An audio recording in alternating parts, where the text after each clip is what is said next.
hip hinge with a dowel. What we want to make sure is that we learn the correct movement of how to utilize and initiate movement through our hips. We don't want to be using the spine, as that wears out the discs and the facet joints and creates a lot of chronic spinal conditions. So what we can do initially as we learn the movement is use either a bench or any chair will do. And what that's going to do is actually limit our knees from pushing forward. We don't want to initiate movement with the knees. That causes overloading of the knees and overuse of the quad muscles. So what we want to do is hinge with the hips and push the hips back, trying to keep the knees and the shins vertical so that the posterior chain can load correctly, all while maintaining a neutral spine. That's going to prevent rounding of the back, especially important in exercise, but even more so for daily life.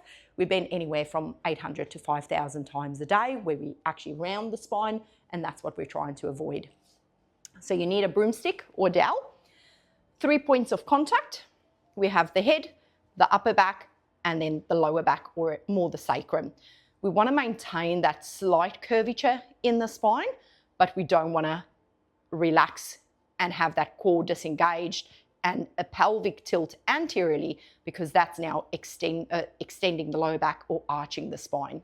So if you're in this position, make sure that you are clenching the bum, tilting that pelvis back, bracing through the core. You can still feel that slight tilt.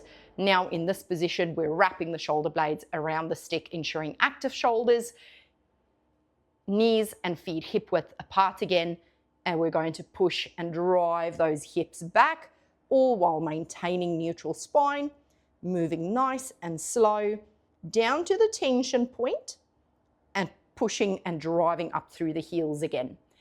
Not driving the knees forward and then bending the spine.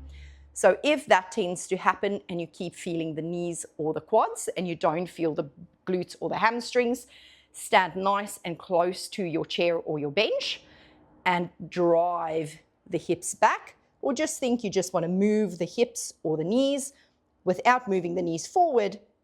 You're just going to bend down and coming back up again.